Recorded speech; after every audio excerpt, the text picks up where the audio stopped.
자, 안녕하십니까. 이번 이야기 시청자 사람탄님께서 시들모에 처음으로 방문을 해주셨습니다. 오늘 사람탄님께서 들려주실 이야기는 어떤 이야기일지 같이 우리 함께 만나보도록 할게요. 안녕하세요. 안녕하십니까. 네, 잘 들리시나요? 너무 잘 들리고 목소리가 굉장히 좋으신데요? 돌비님한테 목소리 칭찬을 듣다니. 오, 잠깐만. 어떻게 해. 이거 목소리 좀 차분하고 부드럽다라는 소리 안 들어보셨어요, 살면서? 아니요, 근데 제가 선생님 같은 일을 하고 있어가지고. 선생님 네. 같은 일은 뭐지? 무튼. 좀 네, 가르치는 일을 하고 있어요. 네. 그러니까 이게 좀 더 부드러울 수밖에 없다. 네네네. 아니, 그건 아니고, 그냥 말투가 약간 네. 달라지게 된 거죠, 일하면서. 그럴 수 있죠. 자, 오늘 사람탄님께서 이렇게 오신 이유가 세상 살면서 어릴 적을 다 누구나 겪어오는데 기억이 안 나는 딱 그 끊겨버린 구간이 있다라고 하셨어요. 네, 맞습니다. 근데 그 구간에 정말 많은 일들이 있었을 것 같고 그 이야기를 안 할 수가 없었을 텐데, 자, 그러면 어떤 이야기일지 바로 출발을 해보도록 하겠습니다. 렛츠고! 길이십니다. 사람탄이에요.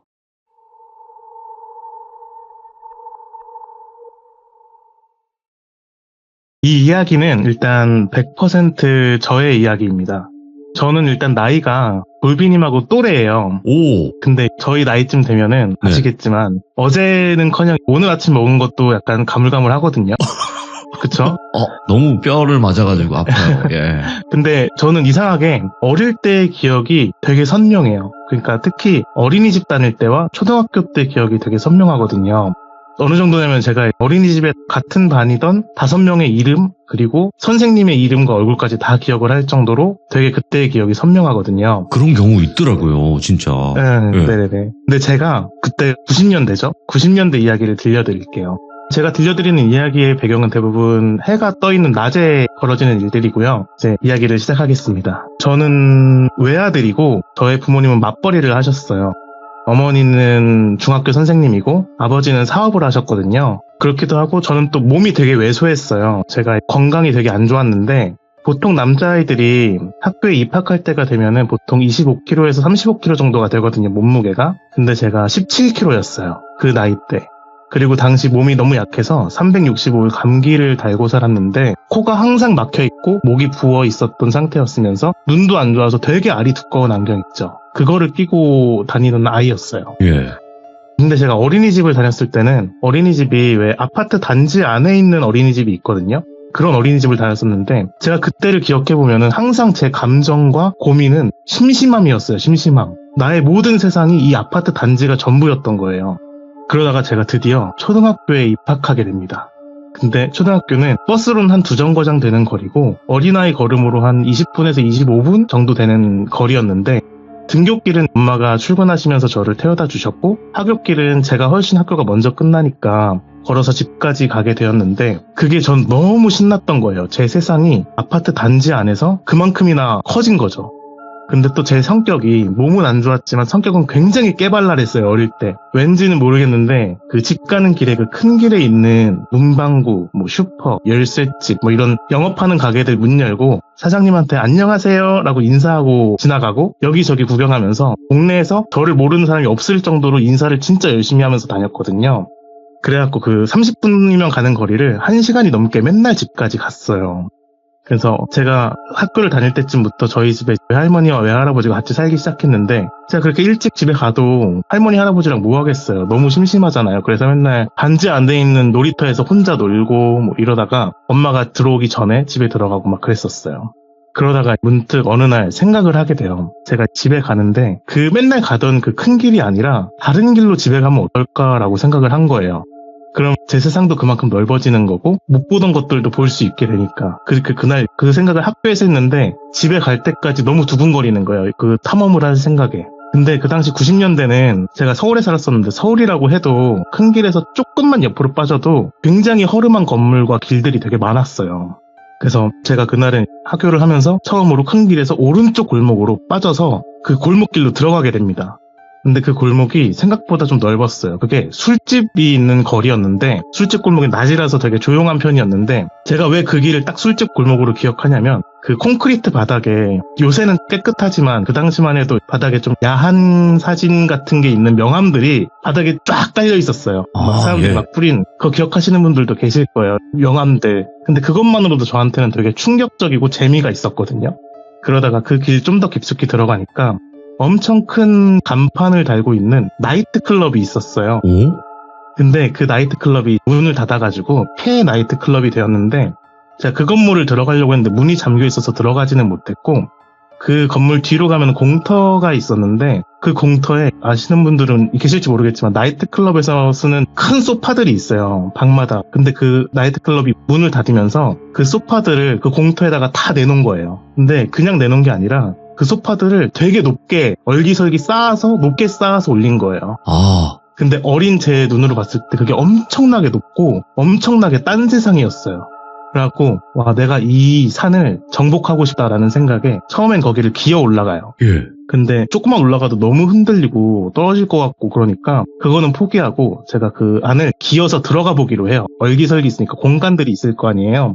그래서 처음에 거기를 기어서 들어갔어요. 기어서 들어가는데 처음에 제일 느꼈던 감정은 그 오래된 소파가 또 오래 바깥에 있었으니까 비도 맞고 그랬으니까 특유의 쩐내랑 꿉꿉한 냄새가 막 나기 시작했는데 저는 전혀 개의치 않았죠. 왜냐면 저는 이미 동굴을 탐험하고 있었으니까. 예. 너무 신났거든요. 그러다가 그 안에서 어떤 조금 약간의 공간을 발견했는데 거기서는 제가 설 수 있었어요. 서고 심지어 거기 의자가 있었는데 의자에 앉아서 소파에 앉아서 다리를 뻗을 수도 있었어요. 물론 왜소해서 그럴 수 있었겠지만 거기 딱 앉아서 소파에다가 가방을 딱 벗어놓고 앉으니까 그렇게나 아늑할 수가 없는 거예요. 너무 아늑한 거야. 그리고 거기가 얼기설기 쌓여져 있었으니까 햇빛도 약간 들어오고 그래갖고 너무 아늑한 거예요. 근데 거기 앉아있으면 밖에 가끔 가다가 사람들이 지나다니는데 사람들이 지나다니는 게 어떤 실루엣으로 보여요. 틈으로. 근데 그 사람들은 제가 이 안에 있는 걸 모르잖아요. 그게 너무 신나는 거예요. 재밌고. 그래서 그때 느낀 감정으로 아 여기를 내가 아지트로 삼아야겠다라고 혼자서 마음을 먹어요. 그래서 거기서 기어 나오면서 그 길을 안 까먹으려고 표시도 해놓거든요. 그래갖고 그렇게 매일매일 거기를 아지트를 가면서 혼자 앉아서 노래도 하고 심지어 학교 숙제도 거기서 했어요. 오, 예. 그렇게 지내던 어느 날에 갑자기 아침에 엄마가 저를 학교에 데려다 주셔야 되는데 너 학교 안 가도 돼 이러는 거예요. 오늘 안 가도 돼 이러시는 거예요. 근데 좀 의아했는데 솔직히 그 나이 때 학교 안 가는 거 그렇게 크게 나쁘지 않거든요. 아침에 하는 뭐 어린이 프로그램도 더 볼 수 있고 예. TV도 하루 종일 볼 수 있고 아쉬운 거는 그 탐험도 못하고 아지트 못 가는 게 조금 아쉽긴 했었어요. 근데 그렇게 저는 이유도 모르게 2주 동안 학교를 안 갔거든요. 근데 의아하게 그 기간 동안에 저희 엄마도 학교로 출근을 안 하시고 집에 같이 계셨어요. 그러다가 한 2주쯤 지나서 엄마가 이젠 학교 가도 돼 이러면서 아침에 저를 학교에 데려다 주신 거예요. 뭐지? 예. 그래서 저는 또 아무렇지도 않게 다시 아지트도 들르고 다시 저의 탐험 생활이 시작됐죠. 근데 그때 왠진 기억이 안 나지만 제가 발톱이 빠져가지고 굉장히 절뚝절뚝거리면서 온 동네를 돌아다녔던 기억이 나요. 근데 그렇게 탐험의 재미를 알게 된 저는 어느 날 또 학교에서 생각을 해요. 아, 내가 처음 다른 길로 갔는데도 이렇게 재밌는 게 있었는데 또 다른 길로 가면 얼마나 재밌는 게 있을까 이 생각을 하게 된 거예요. 예. 그래서 이번에는 큰 길에서 오른쪽 길이 아니라 왼쪽 길로 한번 빠지게 돼요. 그래서 이렇게 왼쪽 길로 걸어가고 있는데 근데 이번에는 별로 재미가 없는 거예요. 거기가 조용한 주택가였거든요. 가끔 개 짖는 소리만 나고 그래갖고 여기는 별로네 이 길로는 안 가도 되겠다 하고 걸어가는데 어떤 특이한 집이 눈에 딱 띄게 돼요. 되게 컸었거든요. 근데 그 큰 집은 울타리가 이렇게 쳐져 있었는데 울타리 밖으로 안에서부터 크게 나와 있는 빨간색이랑 하얀색 깃발이 걸려 있었어요. 그리고 좀 더 가다 보니까 그 집이 양문형 대문이었는데 대문 가운데에 빨간색 페인트로 어떤 문양이 그려져 있었는데 지금 생각하니까 이게 한자로 만자가 써져 있던 거였어요. 무당집이죠. 지금 생각하니까 무당집이지 그때는 그런 거 모르니까 그냥 신기한 집이다 이렇게 생각을 했었어요. 그리고 거기를 이렇게 구경하고 있는데 갑자기 문이 띡 하고 열리더니 어떤 할아버지가 걸어 나오셨는데 그 할아버지가 개량 한복을 입고 계셨고 하얀색 머리도 새하였는데 짧지는 않았던 게 이렇게 뒤로 넘기셨거든요. 그래갖고 뒤로 깔끔하게 정리된 좀 멀끔한 할아버지였어요. 그 할아버지가 이렇게 나와서 주위를 이렇게 두리번 하다가 저랑 눈이 마주쳐요. 근데 그 당시에는 왜 그랬는지 모르겠는데 그 할아버지가 굉장히 무섭고 저는 절대로 도망가야 된다는 생각이 머리를 지배해요. 우와, 예. 막 온몸의 털들이 다 곤두서는 그 느낌을 지금도 잊지 못할 정도로 엄청 소름이 돋는 느낌이었거든요. 그래서 저는 그 할아버지랑 한 4-5걸음밖에 거리가 안 됐었는데 바로 뒤로 돌아서 미친 듯이 도망을 가요. 제가 왔던 길로. 그리고 그 길에서 나와가지고 큰 길로 집에 가면서 내가 다시는 저 길로 다시는 가지 않겠다. 이렇게 다짐을 한 거예요. 그리고 그 다음날에는 큰 길로 그냥 집에 가는데 똑같이 또 문방구도 열고 또 슈퍼도 열고 이러면서 인사하고 이렇게 집에 가는데 큰 길 인도한 가운데 그 하얀 할아버지가 서 있는 거예요. 근데 그때가 하굣길이어서 큰 길이기도 하고 사람들이 되게 많았거든요. 저희 학교 애들도 많았고 뭐 상가 근처라서 사람들도 많았고 버스들도 많이 다니고 이런 큰 길이었는데 그 할아버지가 딱 서 있는 걸 되게 멀리서 봤는데 그 할아버지만 다른 배경과 동떨어져 보이고 이질적으로 보이는 거예요, 저한테. 그리고 저는 본능적으로 알았어요. 저 할아버지가 나를 기다린다. 이거를 본능적으로 알았던 거예요. 저 할아버지가 나 때문에 저기 서 있는구나. 이렇게 딱 알고 제가 먼저 그 할아버지를 봤으니까 저는 바로 옆에 있는 상가로 숨어 들어가요. 숨어 들어가서 그 상가에서 계단으로 올라가면 그 큰 길을 내려다볼 수 있거든요. 창문으로. 그래서 그 창문 밑에 숨어가지고 벌벌벌벌 떨었어요. 막 손을 벌벌벌벌 떨었거든요. 그리고 진짜 얼마나 지났는지 모르겠는데 그 창문을 조심히 이렇게 밑에서부터 살짝 밖을 내다보니까 한참 뒤였는데 그 할아버지가 안 보이는 거예요.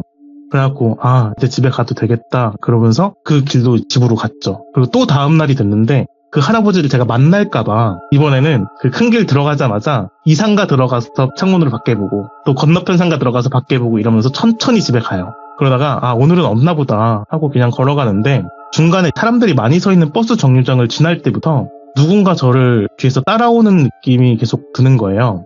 누가 따라온다 이 생각이 드는데 뒤를 못 돌아봤어요. 무서워서. 그러다가 큰 길을 지나서 저희 집 쪽으로 가는데 누가 제 어깨에 손을 탁 이렇게 올리는 거예요. 그래서 저는 거의 반사적으로 팩 하고 뒤를 돌아보니까 그 할아버지였어요. 하얀 할아버지. 그 할아버지가 저를 되게 무서운 눈으로 위에서 아래로 이렇게 딱 내려다보고 있는데 저도 모르게 그때 다리에 힘이 풀려가지고 그 자리에 주저앉았거든요. 주저앉아서 그 할아버지 이렇게 올려다보는데 그 할아버지가 저를 계속 이렇게 노려보는 거예요. 그러다가 시간이 얼마나 흘렀는지 모르겠는데 갑자기 눈에 힘이 딱 풀리더니 그 할아버지에 갑자기 저를 마주보고 이렇게 쭈그리고 앉으셨어요. 저를 마주보고 딱 앉으신 거죠. 그러더니 양손으로 제 양쪽 팔뚝을 이렇게 잡더니 꾹꾹 누르기 시작하시는 거예요. 갑자기 제 팔뚝을 꾹꾹 누르는데 그 힘이 제가 느끼기에는 제가 아프다거나 괴롭다거나 이런 느낌이 아니라 이 사람이 좀 열심히 나를 주무르는구나 라고 생각이 들 정도의 힘이었어요. 그래가지고 제가 그 상태에서도 그 할아버지가 저를 계속 뚫어지게 보는데 저는 눈을 피했거든요. 무서워서. 근데 제가 그 상태에서도 계속 손발에 힘이 안 들어가고 벌벌 떨고 있었는데 어느 순간에 갑자기 피가 확 돌면서 따뜻해진다는 느낌 아시나요? 알죠. 왜 손에 전기 오게 한다고 꽉 쥐었다가 피통하게 했을 때 그 느낌이 온몸에 확 도는 거예요. 그러면서 제 긴장이 확 풀리면서 제가 힘을 탁 빼니까 그 할아버지가 저를 양쪽 손으로 주물러 주시던 그 손 그대로 이렇게 세워주시면서 괜찮니? 이렇게 물어보시는 거예요. 근데 제가 딱 그 순간을 절대 잊지 못하는 이유가 하나가 있어요. 제가 제 기억상으로는 살면서 딱 일어섰을 때 그 순간에 처음으로 코로 숨을 쉬었던 순간이었어요. 코가 뚫리면서 그때 맨날 막혀있던 코로 처음으로 숨을 쉬었거든요. 그래서 되게 기분이 좋다고 상쾌하다고 느끼고 있었는데 할아버지가 저한테 이름을 물어봤어요. 너 이름이 뭐니? 그래서 저는 똘비예요. 이렇게 대답을 했거든요. 근데 그 할아버지가 저한테 이렇게 사탕을 꺼내서 쥐어주시면서 우리 집 어딘지 알지? 심심하면 놀러와? 이러면서 저한테 사탕을 쥐어주셨는데 청포도 사탕이었어요. 그래서 그 할아버지는 그렇게 가시고 저는 거기서부터 집에 가면서 그 사탕을 까먹는데 그 사탕이 너무 달고 맛있는 거예요. 제가 원래 코로 숨을 못 쉬어가지고 사탕같이 입에다가 뭘 물고 있는 걸 잘 못했어요. 침도 막 흘리고. 그런데 그런 상황에서 코로 처음으로 숨을 쉴 수 있게 되면서 먹는 사탕이 그렇게 맛있을 수가 없었어요. 그리고 그날 집에 가서 그 할아버지가 자꾸 생각이 나는데 제일 의문이었던 거는 내가 그 할아버지가 뭐가 그렇게 무서워서 피해 다녔을까라는 생각이 계속 드는 거예요. 그 할아버지가 무섭게 생긴 것도 아니고 나한테 막 소리를 지르거나 한 것도 아닌데 너무 무서워서 도망다녔던 제가 이해가 안 가는 거예요. 이틀 동안이나. 그래서 다음날 학교에서도 계속 그 할아버지 생각이 나고 그 사탕 맛도 계속 생각이 나서 오늘 끝나고 가봐야겠다라고 마음을 먹어요. 그 집에. 그리고 하굣길에 다시는 안 가겠다던 그 길로 다시 들어섭니다. 가면서 고민을 하게 돼요, 제가.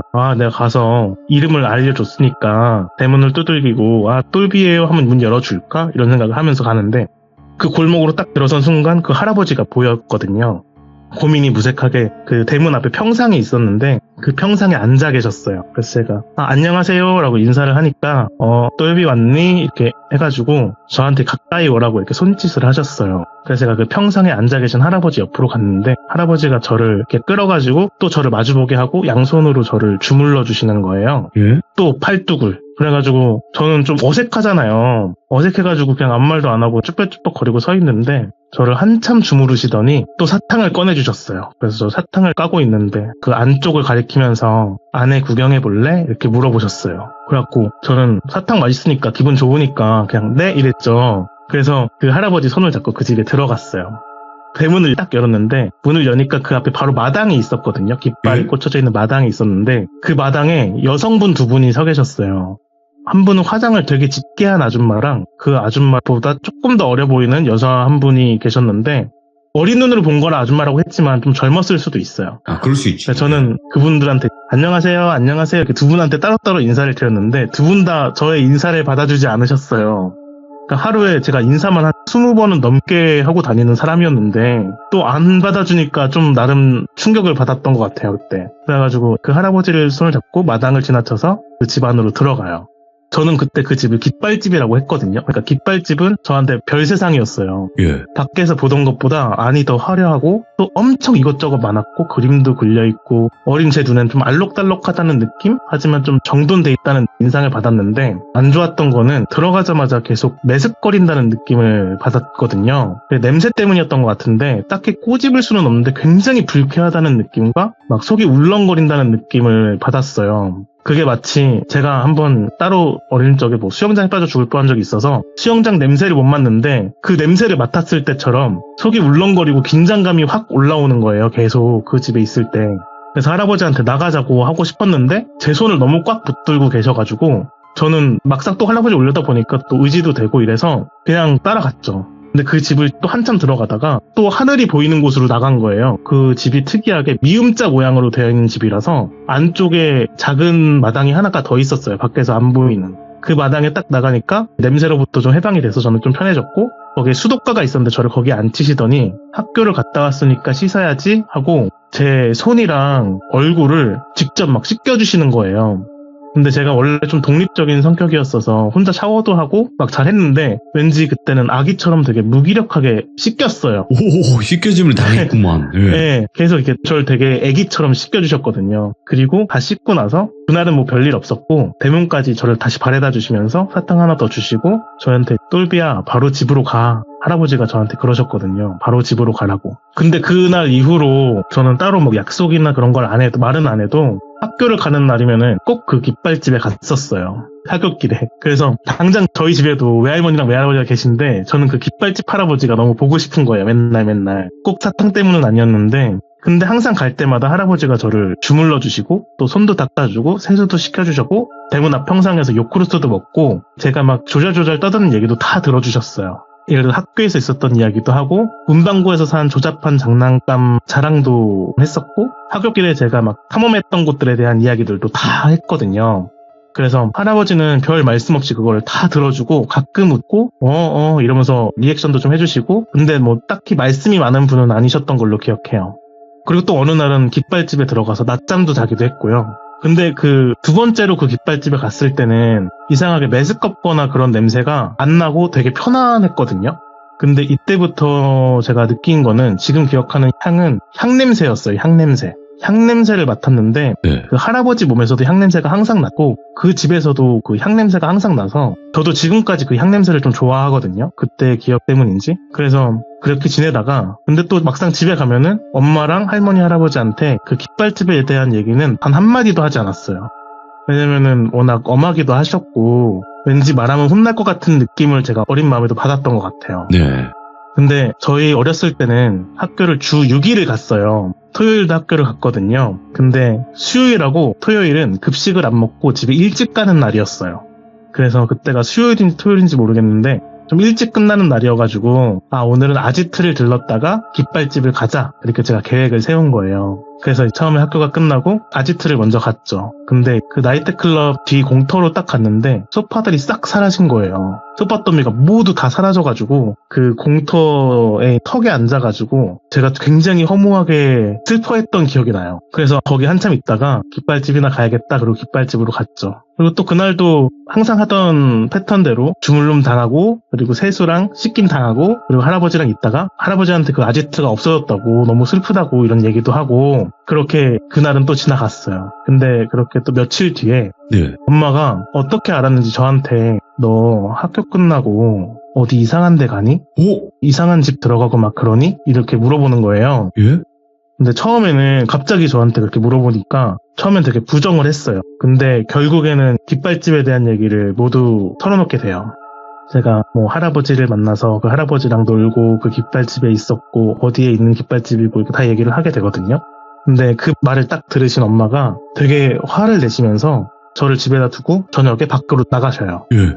그리고 며칠 뒤부터 제가 학교가 끝나면은 교문 앞에서 픽업차가 오는 태권도장을 엄마가 억지로 등록하게 시켰거든요. 그래갖고 학교 끝나면은 그 픽업차 타고 태권도장을 갔다가 어머니가 그 태권도장에 데리러 오면은 바로 집으로 가고 약간 이 생활이 반복이 돼서 깃발집을 못 가게 돼요. 탐험도 못 하게 되고. 그렇게 2학년이 되고 저는 이사를 하게 돼요. 그리고 깃발집에 대한 그림도 서서히 사라지게 되죠. 그리고 이사를 가던 시기부터 제가 좀 달라지게 돼요. 달고 살던 감기가 싹 사라졌고 말라있던 제가 약간 소화비만 정도까지 살도 찌고 키도 커요. 그리고 발이 두꺼운 안경도 벗게 되고 성격도 되게 산만했었는데 차분해지게 되거든요. 그리고 나중에 고등학교쯤 됐을 때 생각이 나가지고 그 깃발집을 찾아갔었는데 버스를 타고 더 이상 그 집에는 깃발이 걸려있지 않게 돼요. 그리고 또 잊고 지내게 되죠.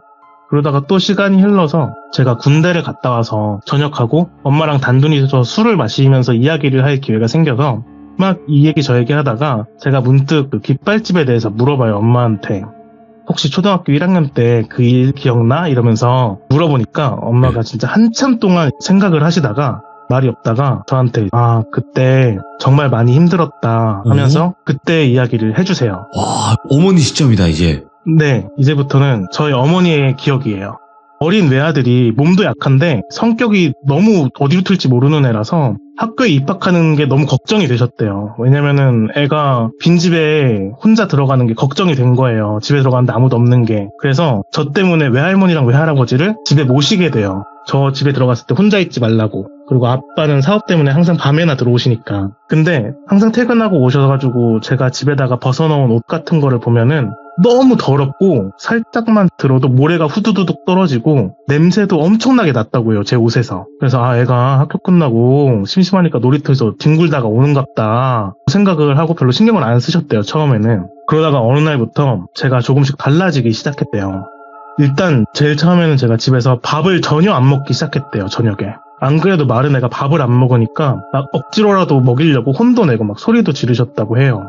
근데 그런 날이 지속되면서 제 상태가 점점 심각해지는 거예요. 갑자기 어디서 배웠는지도 모를 쌍욕을 하기 시작하고 그리고 밥을 먹으라고 막 이렇게 하면은 밥그릇을 들고 바닥에 던져서 깨가지고 소리도 지르고 그랬대요. 그러다가 엄마가 소리를 지르거나 혼내면은 원래 제가 주눅이 들어야 되는데 제가 엄마 눈을 똑바로 쳐다보면서 쌍욕을 하면서 엄마한테 팔도 휘두르고 막 그랬대요. 어이구, 예. 그러다가 제가 아빠가 밤에 오시면은 아빠가 제가 그 난동을 피우고 있으니까 저를 온몸으로 맞고 그리고 방에다 가두실 수밖에 없었대요. 그리고 이게 제일 저한테 눈물 버튼인데 외할머니가 같이 살았다고 했잖아요. 근데 할머니가 저를 진짜 이뻐하셨는데 그때 할머니가 저한테 말만 걸어도 제가 할머니한테 특히 그렇게 경기를 일으켰대요. 막 할머니를 고 주먹질도 하고 그래서 할머니 팔뚝에 멍도 있고 되게 안 좋았다고 하더라고요, 할머니하고 저하고가. 그러다가 어느 날 할머니가 바닥에 요를 깔고 누워 계시는데 제가 일부러 할머니의 왼손을 제 발 뒤꿈치로 콱 하고 빻대요. 그래서 왼손에 손바닥에 있는 뼈가 잘못되셨었나 봐요. 근데 할머니가 그거를 저희 엄마한테 얘기를 하면은 제가 또 혼나면 가만히 있을 애가 아니니까 집이 난리가 날고 이러니까 저희 엄마한테 얘기도 안 하고 병원도 안 가신 거예요. 그래갖고 왼손이 고질적으로 안 좋아지게 되셨어요. 그리고 할머니는 그런 와중에도 저를 혼내는 엄마하고 아빠를 계속 말리고 저를 감싸주셨대요. 아휴, 예. 그리고 제가 좀 자극적이어서 다는 말씀을 못 드리지만 부엌칼도 든 적이 있고 어머. 그리고 저 스스로를 주먹으로 때리면서 제 몸에 상처도 내고 막 그랬대요. 예. 그리고 이불에 똥오줌도 못 가리고 막 그랬다고 하더라고요. 그러니까 지금 말로 치면은 완전히 금쪽이 중에서도 끝판왕이었던 거죠. 예. 근데 또 신기한 게 아침만 되면 애가 멀쩡해져서 말도 없이 아침밥 먹고 학교를 갔대요. 잘. 예. 엄마 차 타고. 근데 이 얘기를 군대 갔다 와서 술 마시면서 듣고 있는데 저는 이 상황을 아무것도 기억을 못한다는 게 신기한 거예요. 거기만 잘려있는 듯하게. 잘려있는 듯한 것도 아니고 이 상황, 이 시절에 대한 저의 기억은 그냥 학교에서의 기억들이랑 하굣길에 대한 기억 이런 거밖에 없어요. 엄청 생생하게. 오. 근데 이런 얘기를 듣는 게 저의 행실이 아무것도 생각이 안 나고 그냥 남 얘기 듣는 것 같은 느낌이 드는 거예요. 근데 생각해보세요. 저희 어머니 입장에서는 애가 학교를 가면서 달라진 거잖아요. 입학하고 나서. 그러니까 이게 학교 탓이다 라고 확신을 하신 거예요. 친구를 잘못 만났거나 아니면 학교에서 욕을 배웠거나 뭐 이런 거다 하고 확신을 하신 거예요. 그래서 엄마가 얘를 학교를 좀 쉬어야겠다. 집에서 교육하는 한이 있더라도 네. 쉬어야겠다 이러고 1년까지 휴직계를 낼 생각으로 일단 2주를 휴직하면서 저를 학교를 안 보내게 돼요. 그리고 그날 오후에 담임 선생님을 찾아가죠. 담임 선생님 얘기를 들으니까 애가 학교에서는 되게 정상적인 애였어요. 예. 친구가 뭐 많진 않았지만 혼자 잘 놀고 호기심이 많고 좀 산만한 게 탈이었는데 특별히 또래 아이들과 다른 문제점이 없다고 하신 거죠. 근데 오히려 제가 너무 몸이 약하니까 학교를 안 나오고 어머니가 오셔가지고 너무 놀래가지고 애가 잘못된 줄 알고 그래갖고 막 수업 중에 뛰어나오신 거예요. 엄마가 왔으니까. 근데 엄마는 당시에 그 선생님한테 제가 집에서 어떤 행실을 하고 있고 어떤 문제가 있었는지 얘기를 안 했다고 해요. 왜냐면 분명히 그래도 선생님이 모르거나 네. 아니면은 친구들끼리 있었던 일이거나 분명히 학교가 문제다 이러면서 선생님한테는 얘기 안 하고 그냥 집에 오게 되죠. 그리고 내가 교육을 시켜야겠다. 내가 집에서 무조건 애를 고쳐놔야겠다라고 마음을 크게 먹은 거죠. 아빠랑 상의해서. 그리고 그날부터 저를 집에서 지켜보게 돼요. 엄마가. 근데 이상한 게 아침이랑 낮에는 제가 좀 얌전했대요. 비교적으로. 뭐 말을 하거나 웃거나 헤매지는 않은데 비교적 얌전하게 TV를 보고 있는다던가 뭐 낮잠을 잔다던가 바깥 구경도 하고 이러면서 큰 사건 없이 낮 시간을 보내더래요. 근데 저녁 5시쯤이 넘어가면은 다시 제가 미쳐버리는 거죠. 하루는 제가 제 분에 못 이겨서 벽을 발로 찼대요. 제가 제 발로. 그래가지고 제 발톱이 빠져가지고 네. 발에서 피가 막 나는데 애가 그리고 아프니까 울 거 아니에요. 근데 아파서 우는 게 아니라 분노에 가득 찬 눈으로 시뻘건 눈으로 막 얼굴까지 시뻘개져서 눈물을 뚝뚝 흘리면서 자기를 째려봤다고 하더라고요. 근데 결국 엄마는 애를 계속 지켜보니까 5시만 되면 애가 이상해지는 게 이상하지. 학교 때문인 건 아닌 거라는 게 엄마가 판단이 내려졌나 봐요. 맞죠. 학교가 예. 문제가 아니구나. 학교를 안 보내고 내가 일을 쉬는 게 의미가 없겠다 싶어가지고 다시 저를 2주 만에 학교를 보내게 된 거죠. 제가 그래서 2주 만에 학교를 나가게 된 거예요. 그렇게 다시 저녁마다 전쟁을 치르던 어느 날이었는데 엄마가 퇴근하고 집에 들어왔는데 현관문에서 할머니가 울고 계시더래요. 그래서 엄마는 또 똘비가 때렸구나 하면서 할머니한테 왜 그러냐고 물어봤는데 할머니가 애가 돌아왔어. 똘비가 돌아왔어. 이러시더래요. 그래서 집에 들어와서 저를 봤는데 제가 굉장히 얌전하게 옷을 갈아입고 엄마한테 다녀오셨어요? 라고 인사를 했다는 거예요.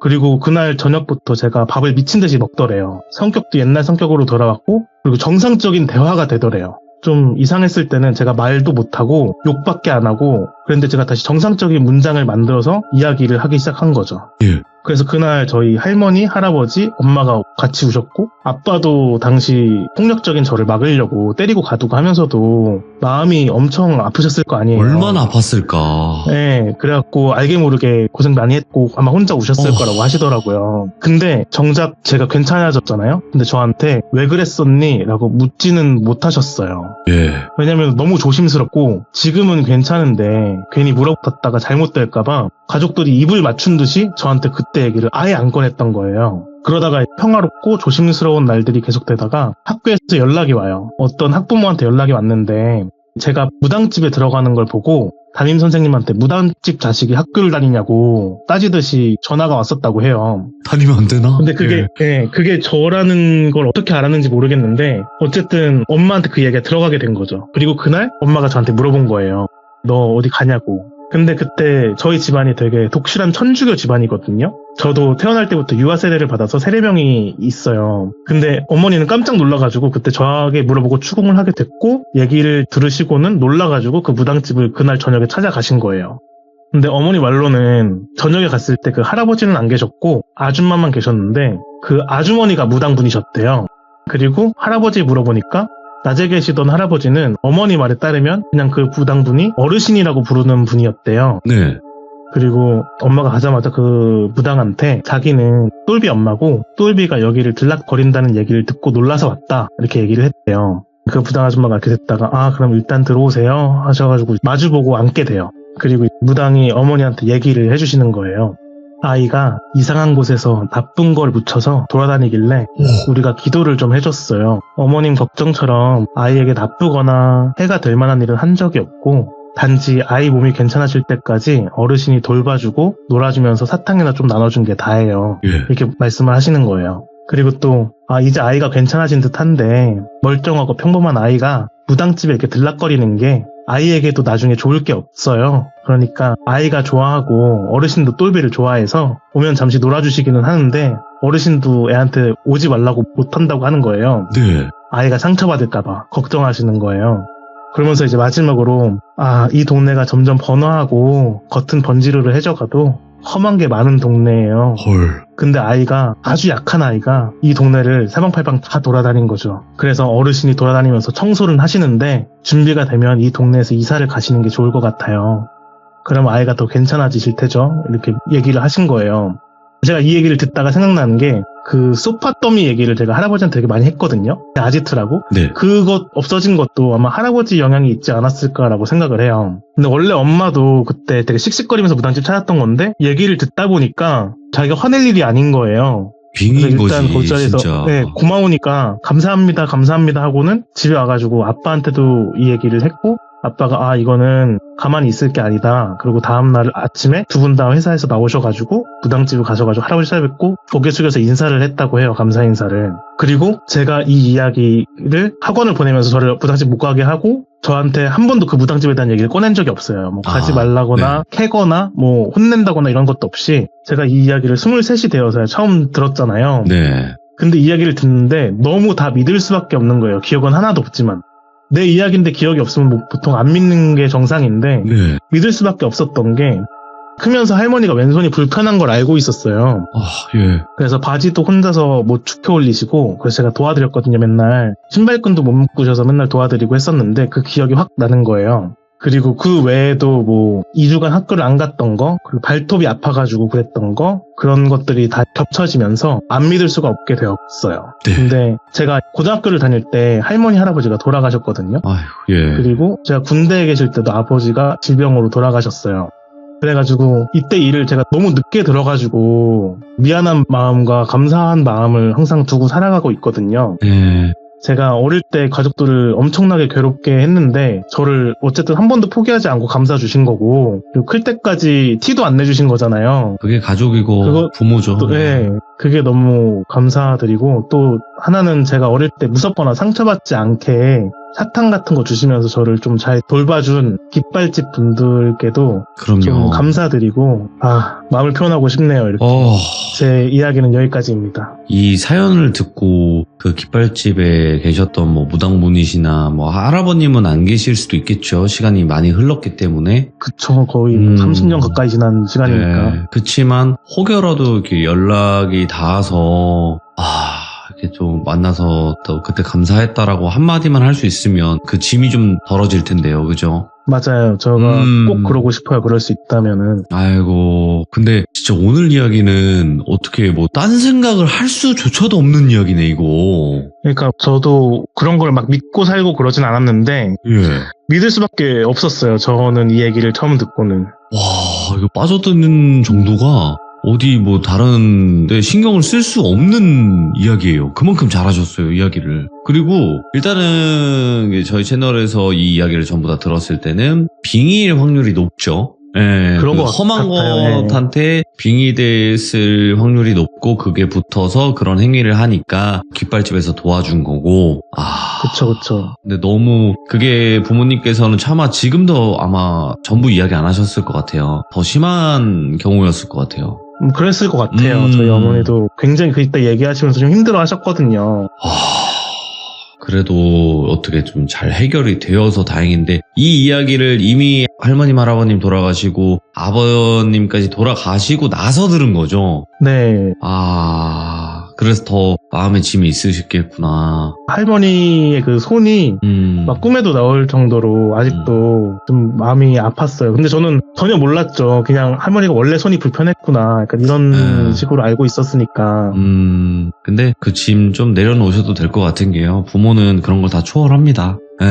부모님들은 다 초월하니까 너무 그거를 마음에 담아두지 마시고 어쨌든 지금 같은 공간에는 없겠지만 나중에 가서 웃으면서 만나면 되는 거니까 그렇잖아요? 돌비님이 얘기해 주시니까 마음이 좀 놓이네요. 그냥 편하게 그때 당시에는 내가 아니었다. 그 어린아이가 무슨 잘못이 있겠습니까? 전혀 잘못이 없다고 생각을 하거든요. 그러니까 그냥 편안하게 오늘 이야기 이렇게 털어놓으시면서 좀 마음의 짐을 내려놓으셨으면 좋겠고 그리고 혹시 궁금해서 그러는데 큰 지역만 말씀이 가능하세요? 그때 그 폐 라이트가 있었던 곳이? 그때는 풍납동이었던 걸로 기억해요. 풍납동? 네, 풍납동. 그 잠실 옆에 거기요? 네, 그쪽입니다. 굉장히 서울이죠? 굉장히 큰 도시인데 지금은? 맞습니다. 예전에는 아니었을 수도 있겠지만요. 예전에도 크긴 했는데 그 큰 길에서 옆으로 좀만 빠져도 허름한 길이 되게 많았어요. 그럴 수 있죠. 네네네. 알겠습니다. 오늘 또 이렇게 사람타님께서 말씀 잘 해주셔서 너무너무 감사드리고 혹여라도 제발 다른 사연이 있으면 꼭 찾아와 주시기 바라겠습니다. 네, 약간의 여담을 풀자면은 네네. 제가 몸이 아프지 않아지면서 생긴 몇 가지 부작용들이 있었거든요. 어떤 걸까요? 지금은 사라졌는데 식탐이랑 그리고 틱이라고 불리는 그 뚜렛 증후군 그리고 굉장히 심한 몽유병이 생겼었어요.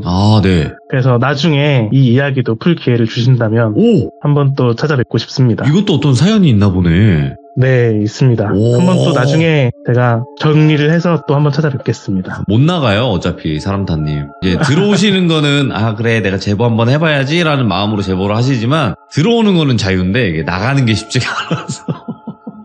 아무튼 감사합니다. 네, 감사합니다. 네, 항상 건강하세요. 돌비님도요. 네. 엄청나게 뭔가 자극적인 게 나온 것도 아니지만 이렇게 레전드 이야기예요, 여러분들. 진짜 어디 무슨 잠깐 뭐 하고 계신 분들도 아마 다 들렸을 겁니다, 이번 이야기. 그리고 머릿속에 상상이 쫙 되면서 그 그림이 그려지면서 뭐 깃발집의 그 할아버지 아니면 뭐 그 폐 나이트의 그 소파로 된 산더미 이런 거 다 머릿속에 그려졌을 거라고 생각을 해요. 그래서 다음에 또 다른 이야기 들려주신다고 하니까 많은 응원 부탁드리도록 하겠습니다. 감사합니다.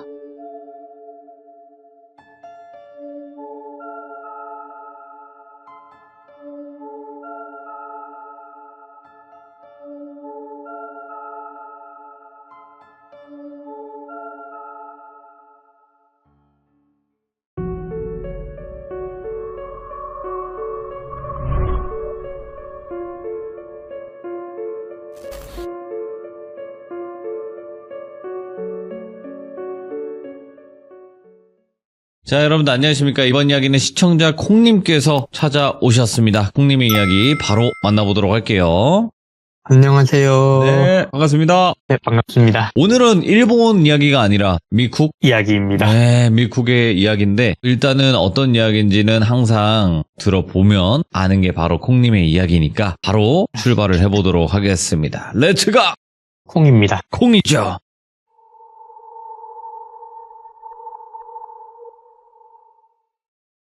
오늘 이야기는 키무라 선생님은 아니고 예전에 같이 게임을 하던 외국분이 계셨어요. 진짜 어쩌다가 그냥 게임을 해가지고 친구 추가를 하고 같이 게임을 했었는데 이분이 흑인이시거든요. 그러니까 흑인들 같은 경우, 특히 미국 같은 경우에는 인종별 커뮤니티라는 게 되게 발달이 돼 있어요. 네.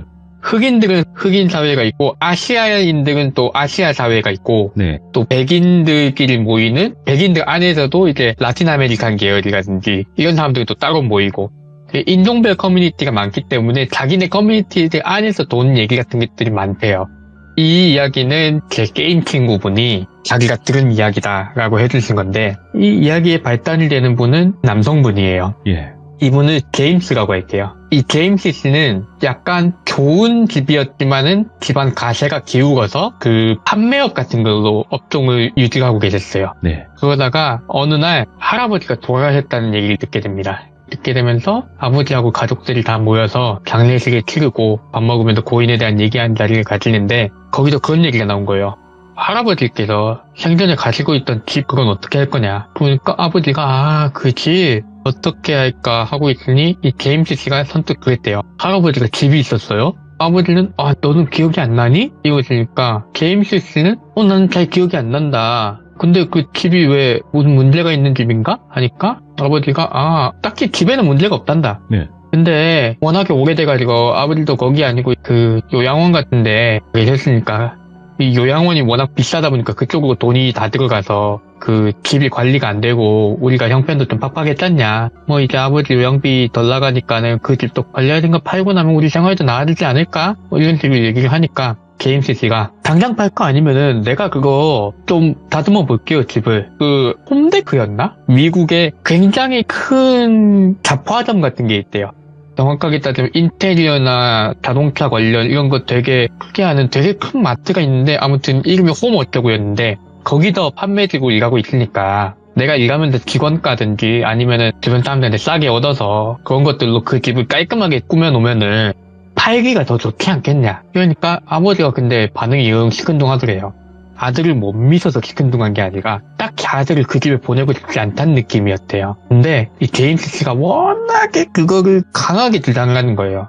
왜냐면은 제임스 씨의 생각은 내가 이걸로 이 집을 제대로 꾸며서 제대로 가격을 받을 수 있으면은 아버지가 나를 좋게 봐주실 거고, 아버지가 나를 좋게 봐주시면은 이 제임스 씨 미국 누나가 한 분 계셨는데 누나한테 보다 나한테 더 신경을 써주시면 내가 나중에 물려받을 것도 더 많아지지 않을까? 하는 그냥 소소한 흑심이 있었던 거죠.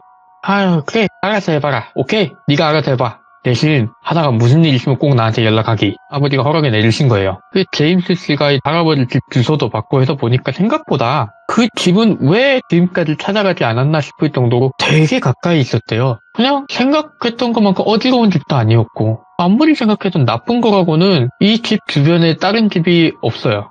이 주택 부지 자체가 굉장히 띄엄띄엄하게 있는 구간이었나 봐요. 미국 같은 경우에 그런 구간도 꽤 많다고 하는데, 그래서 꼭 이 집에서 그냥 꾸며가지고 팔면 잘 받겠는데 가격? 해서 집을 꾸미기 시작했대요. 그냥 먼지만 좀 털어내고 벽지 좀 새로 바르고 배관 같은 거 워낙에 손 안 댔으니까 녹슨 거 좀 치워주고, 그러고 나니까 사람 사는 집쯤 됐다. 이 정도면 사람 사는 집이고 팔만한 집으로 만들어야지 하고서는 막 집에 인테리어 같은 것도 조금 손보고, 그러다 보니까 맨 마지막으로 남은 데가 어디냐, 수영장이 있었대요. 집에 미국 같은 경우에는 단독주택 같은 거 해놓으면은 집 뒤에 작게라도 수영장이 있는 그런 집들이 보이잖아요. 그래서 그 수영장이 있는데 여기가 난관이겠다 싶은 거예요. 왜냐면 수영장이라는 건 물이 들어갔다 나가는 데고 땅 밑으로 깊숙이 파져 있는 데고 하다 보니까 청소를 하기가 어려운 거죠. 이게 물 청소를 하려고 치면 물을 빼야 되는데 물을 빼기 전에 안에 쌓인 것부터 해야 배관을 안 막을 거고, 배관을 안 막게 그걸 다 치우려면 안에 그 쌓여있는 거를 밖으로 다 퍼내야 될 거고, 듣기만 해도 고생길이 쫙 넘친다 싶잖아요. 그래도 어쩌겠어요. 집을 저렇게 잘 해놓고 팔겠다는 야심을 가지고 있는데 이것만 안 해놓으면 이것 때문에라도 사람들이 집을 보러 와가지고 실망할 수 있으니까 열심히 치웠대요. 열심히 치우고는 그 집을 드디어 완벽하게 정리가 된 거예요. 와, 이제 이 집을 팔아야지 하고, 이 집을 팔면은 집 한 돈 조금이라도 주실까 하고 생각을 했는데, 이 사람들이 몇 번 보고 오고 그러다 보니까 안 팔리는 거예요, 집이. 핑계는 여러 가지였대요. 집이 너무 외딴 데 있다, 가격에 비해서 집이 작다. 한 1, 2년 정도 그러니까 에라이 안 팔고 만다, 집안에서도. 에라이 이렇게 된 거 할아버지가 가지고 있던 집 그냥 우리가 살자. 좀 정리해가지고 그러면 집세도 안 나가고 좋겠네 우리도. 그래가지고 집을 넘어가게 된 거죠. 생각보다 사람들이 작다고 했지만은 그렇게 작지 않은 집이었고, 수영장도 있겠다, 여름에 좋고. 이래가지고는 제임스 씨가 그 집에서 살고, 아버지가 돌아가시고, 어머니도 돌아가시고, 시간이 흐른 거죠. 그만큼 안 좋게 돌아가신 게 아니라 시간이 흐르고 제임스 씨의 딸이 생기고, 누나가 그 집에서 나가고, 딸도 독립했고, 어쩌다 보니 부인하고 제임스 둘만 남아서 노후를 보내게 된 거예요, 그 집에서. 근데 딸이 결혼할 사람을 보여주고 온대요. 근데 조금 그런 게 있어요. 제임스 씨도 약간의 그 인종차별까지는 아닌데 백인이 흑인보다는 살짝 낫지 않나? 우리가 아무리 그래도 소셜한 계급이 사회적인 소셜 카스트 같은 게 아무리 그래도 흑인보다는 우리가 높지 하는 베이직한 백인의 우월한 생각이 깔려있는 그러다 보니까 따님이 배우자고 흑인을 내려온다고 하니까 싫은 거예요, 본인은. 근데 내색할 정도로 인종차별주의는 아니에요. 그러니까 괜히 딸의 남자친구를 정말 못마땅해 하는 아버지의 모습을 보여준 거죠. 그러다 보니까 뭐 이렇게 투닥투닥하고 몇 번 보여주고 올 때마다 그렇게 투닥투닥하니까 뭐 그래도 결혼할 때쯤 되니까 좀 풀리더래요. 결혼할 때 되서는 사위 넥타이도 매주면서 너는 내 딸내미한테 자네 조금이라도 삐끗하면 너 깜빵에 내가 넣을 거야 이러면서 협박도 하고 결혼까지 시켜놓고 손주까지 보고 나니까 사위 덕에 그 인종에 대한 그런 것도 많이 죽고 사위도 장인어른이 좀 꼬장꼬장하고 그런 끼가 있으시긴 했는데 그래도 사람이 나빠서 그런 건 아니고 많이 좋아지셨다 이거죠. 자주 놀러 오게 됐대요. 근데 손주가 생기니까 이것저것 해주고 싶잖아요. 그러다가 막 이걸 뭘 해줄까 하다 보니까 어느 날 여름에 수영장에다가 작은 보트를 띄워보기로 한 거예요. 이게 수영장이 한 5-6명 들어가면은 수영을 한다기보다는 목욕탕처럼 둘러앉아야 되는, 둘러앉아서 좀 빙빙 걸어다니는 그렇게 넓지 않은 수영장이라는 감이 오잖아요. 미국 성인 기준으로요. 거기에 보트를 띄우기로 한 거예요. 근데 그냥 보트가 아니라 고무보트, 오리보트 이런 게 아니라 그때 손자하고 사위의 취미가 레포츠예요. 스포츠인데 이제 야외 스포츠. 그러니까 아예 분위기 띄우라고 이번 여름에는 여기다가 나무로 된 진짜 보트를 띄우자. 조그마한 그 한두 명 타는 보트 있잖아요. 그거 그냥 띄워만 보자. 앞으로 안 나가도. 애들이 좋아하겠지? 이때쯤 되니까 이분은 손재주도 많아진 거예요. 그 홈 어쩌고 하는 데서 일을 하다 보니까 그런 거에 접할 기회도 많았고 그런 걸 잘하는 사람들도 근처에 많았고 손주 생각에 손주가 여름에 언제 온다 딱 날짜를 확정을 받자마자 땅땅 두드려가지고 딱 어른 하나 애 하나 앉으면 딱 되는 사이즈의 보트를 만들었대요. 그걸 손주하고 어떻게 놀아줄까 하다가 생각난 게 손주하고 이렇게 된 거 안전교육을 시켜주자. 물에 빠졌을 때 보트가 뒤집혔을 때 어떻게 하면 되는지. 집 수영장만큼 안전한 곳이 어디 있겠냐. 수영장 크기도 얼마 안 되겠다. 사람 들어가면 어른은 발이 땅에 닿으니까 그냥 보트 뒤집어져서 뭐 어쩌고 저쩌고 상황 연출해도 그냥 한 방에 그냥 뭔 일이 생기면 보트 그냥 밖으로 던져버릴 수도 있을 거고 걱정 없겠다고 그 계획을 하고 손주를 맞이했대요.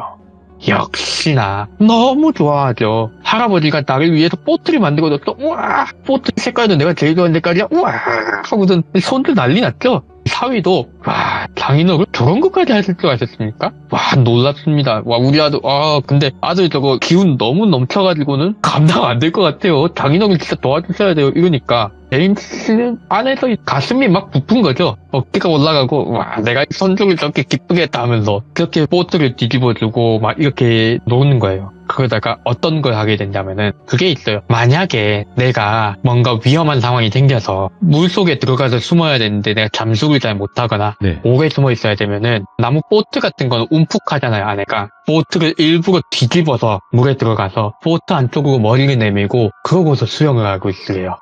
이게 원래는 전시 상황 같은 데서 많이 쓰는 방법이래요. 그렇죠. 있죠. 머리 위로 뭐가 막 빗발치고 있는 상황일 때 보트를 위로 덮고 그거를 방패 삼아서 안에 있는 에어포켓이라고 하죠. 네. 공간이 생기잖아요. 공기가 있는. 거기서 숨을 쉬는 응급한 상황에 닿는데 애들 뭐 그런 거 그 긴박한 상황 같은 거 전쟁놀이 하듯이 훈련하면은 재밌어 하잖아요. 그러니까 와 땅땅땅 물총 같은 거 쏘면서 와 총을 쏜다 아빠가 총을 쏜다 할아버지랑 같이 보트 밑으로 숨자 막 이러면서 보트 밑으로 숨는 거를 할아버지가 먼저 보여줄게 한 거예요. 위험하니까 그래도 그 손자를 물 밖에다 내놓고 할아버지가 이렇게 하는 거야 하면서 보여주면서 보트 위에 앉아가지고 막 보트를 좌우로 흔들다가 휙 하고 한쪽으로 체중을 넘겨가지고 이렇게 넘어갔대요. 보트가 넘어가고 푹 하고 제임스 씨가 물속으로 들어가고 제임스 씨는 물속에서 눈을 뜨고서는 대낮이었대요. 당연히 밤은 위험하고 추우니까 낮에 따뜻할 때 하니까 열심히 청소해놓고 지금까지 갖고 온 수영장에 하늘색 타일이 보이고 위쪽에는 햇살이 보이고 햇살 가운데 보트가 떠있는 거 보이는 거예요. 거기 수영장 바닥에 앉아서 본 거죠. 왜냐면 발을 디디고 일어서면은 성인으로 설 수 있는 정도니까. 그래가지고 잘 일어섰대요. 수영장 높이가 대강 성인 남성이 수영장에서 발을 딛고 서면은 180cm 정도 기준으로 간신히 딱 어깨선까지 물이 올라온다고. 수영장이니까 그래도 좀 깊이가 있는 거죠, 애들한테는. 제임스 씨가 딱 180이 조금 넘었대요. 그러니까 보트 겉을 한 손으로 살짝 잡고 고개를 딱 올리면 아슬아슬하게 보트 안에 머리가 들어가는 거죠. 이렇게 딱 보여주고 보트를 딱 움직이는 걸 보여주고서는 보트를 뒤집고 짠 나가가지고 놀래켜줘야지. 보트 안으로 머리를 쓱 내밀고 바깥에 태양빛이 아니라 어두컴컴한 보트 안에 머리가 푹 나와가지고 푸아 했는데 눈을 한번 감았다 뜰 거 아니에요. 물 밖으로 나오면 뭐 눈 뜬 하트가 나오진 않으니까. 눈을 감았다 빡 떴는데 앞에 다 썩은 사람 머리가 있으니까 더 기절한 거예요. 할아버지가 갑자기 딱 하더니 기절했어. 밖에 가족도 어떠겠어요. 완전 쌩 난리가 났죠. 사위는 뛰어들어와가지고 바로 보트 뒤집고 장인어른 하고도 물에서 꺼내고, 딸은 우리 아빠 어떻게 하고, 손주는 할아버지가 으악 하고 쓰러졌으니까 울고, 와 혼돈의 카오스 그 자체가 돼가지고는 막 난리가 나고, 그날 저녁에 온 가족이 보는 앞에서 집에서 요양을 하게 된 거죠. 들어 누워서. 병원이 너무 비싸니까. 네. 침대에 누워가지고 내가 그러고 있는데 이 꿈과 기절하는 그 사이에서 옛날 생각이 나면서 제임스 정신 차려 제임스 어서 제임스를 꺼내 이런 소리가 들리더래요. 그러면서 자기가 물 밖으로 끌려나가는 장면이 있는데 제임스 씨는 그때 그렇게 생각했대요. 왜 내 다리가 이렇게 짧지? 그러고는 정신이 들고 나니까 온 가족이 무슨 일이 있었냐 이러니까 내가 그게 막 이러는 거예요. 제임스 씨가. 왜냐면은 남자잖아요. 미국식 상남자. 귀신 같은 걸 봤다는 얘기를 하면은 쪽팔리잖아요. 아니야 아무것도 아니야 이러고 넘긴 거죠. 그러니까 저녁에 저녁 먹고 역시 긴장해가지고 그래도 가슴이 떨리니까 위스키 한 잔 먹고 자려고 나왔는데 사위가 나와가지고 아니 수영장을 보고 있더래요. 뒤에 가서 툭 치니까 장인어른이 일어나셨어요? 그러니까 뭐하냐 수영장 보고 있지 말고 낮에 있던 일을 까먹어둬라.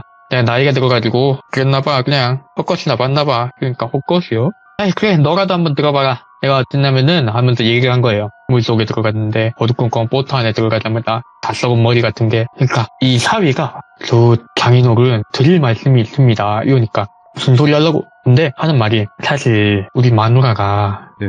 옛날에 어릴 때 이 집에 살 때 이상한 걸 봤다고 했어요. 근데 장인어른께서는 그런 거 별로 안 좋아하시고 그러니까 얘기를 안 했다고 하는데 이 집에 살 때 항상 수영장에 뭔가가 헤엄을 치고 있다는 얘기를 했어요. 수영장에? 이런 거 안 믿는다. 장인어른 들어보세요. 워낙에 단호하게 얘기를 하니까 들었대요. 근데 그게 수영을 할 때마다 집안에 빚이 생긴다는 거 안 좋은 일이 있었다. 그게 안 보이는 기간이 길어지면 길어질수록 집에 좋은 일이 생겼고 이거 심상치 않은 것 같습니다. 장인어른 지금도 그러실지 모르겠는데 저희 같은 사람들 흑인들이 커뮤니티가 있지 않습니까? 거기 가면은 이런 거 잘 아는 사람도 많다. 한 번만 가서 얘기 들어봅시다. 나 오늘 장인어른 그렇게 물속에서 뻐글 하시는 거 보고 진짜 깜짝 놀래가지고는 우리 빨리빨리 보고 감사 이러니까 또 사위의 놈이 앞만 봐도 생긴 게 이게 그렇게 험악하게 생긴 놈이 딸내미 앞에서 또 보여준 적이 없었던 저런 절박한 표정을 보여주니까 마음이 울린 거예요. 그래 가자. 그래 장인어른 사위가 이렇게 부탁하는데 야 대신에 내일 딸이랑 같이 가. 너 딸이랑 같이 가가지고 헛소리하면 그 자리에서 이혼시킨다. 협박하면서 또 간 거예요. 가서는 그 친구들이랑 나오는데 만나보니까 사실 좀 마음에 안 들었대요. 왜냐면은 찾아간 데가 진짜 저희가 후드 밈으로만 알고 있는 그 후드 있잖아요. 거긴 거예요. 자연스럽다면 자연스럽고 당연하다면 당연한 것이 흑인 사회 커뮤니티 안에 있는 그런 주술적인 걸 아는 사람을 보고 간다니까 매우 높은 확률로 후드 안에 계시겠죠. 거주지가. 만나러 가니까는 눈치가 안 좋더래요. 애초에 처음부터. 어이씨 깔쌈하게 생긴 차 타고 번듯하게 셔츠 입고 비그무리한 양반이 여기는 왜 왔을까? 하니까 사위가 그런 거 아니고 우리 장인어른 야야야 그러지 말고 그 아줌마 요즘 어디 사고 뭐 이런 식으로 얘기하면서 데려갔대요.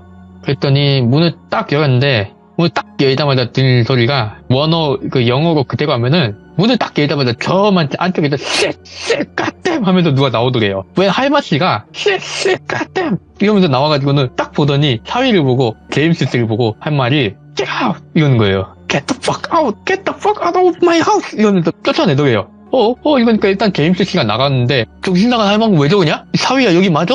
이러는데 사위가 표정이 매우 안 좋대요. 저 할머니가 저러는 건 딱 한 번밖에 못 봤는데 잠시만요 제가 먼저 얘기하고 나올게요. 혼자서 똑똑똑하고 들어가니까 그거는 조용하더래요. 한참 조용하더니 안에서 막 욕이 왔다 갔다 하고 슬랭이 왔다 갔다 하고 밖에서 제임스 씨는 야 딸아 너 사위가 원래 좋은 사람인 거 알았냐? 사위 너한테도 막 해코지하고 그러진 않지? 하니까 전혀 안 그렇다고. 저렇게 욕하는 거 나도 처음 들었다. 생전 욕이란 거 못한 사람인 줄 알았다. 한참 있다가 들어오래요. 그 할머니는 안쪽에서 계속 궁성궁성궁성하고 있고 제임스를 딱 보더니 그 사위분 이름을 요한이라고 할게요. 네. 이 할머니가 요한 씨를 가시면서 당신 요한이 여기 후드 살 때 얼마나 주변 사람들한테 좋은 인상을 줬는지 아느냐. 요한 때문에 당신이 이 집에 지금 다시 들어올 수 있는 거니까 요한한테 나중에 잘하라고 엄포를 놓거든은 막 주술도구 같은 거 들고 오더래요. 이상하게 생긴 돌멩이하고 되게 말라붙은 뭔가 알 수 없는 길쭉한 것, 또 기괴한 해골 같은 그림이 그려진 거울? 그런 걸 막 들여다보면서 아주 나쁜 게 당신 가족 주변을 맴돌고 있다. 당신 가족 주변에 맴돌고 있는데 오래된 거야. 이거 오래됐어. 이러더니 딱 그러더래요. 이거 없애고 싶으면 돈 많이 줘야 될 텐데. 그러니까 아니 그게 뭐 어떤 위험한 건데요. 어떤 위험한 건지 들어야지. 나도 돈을 선뜻 낼 거 아니냐. 다짜고짜 나도 내가 헛것을 본 건 맞는데 내가 헛것에 대해서 그 비용을 지불할 이유가 뭐 있냐. 그러니까 그 할머니가 끄덕끄덕 고개 들면서 그럴 줄 알았어. 이 딸이랑 손주가 다 죽어도 그런 얘기 할게요? 그러니까 뭐라고요?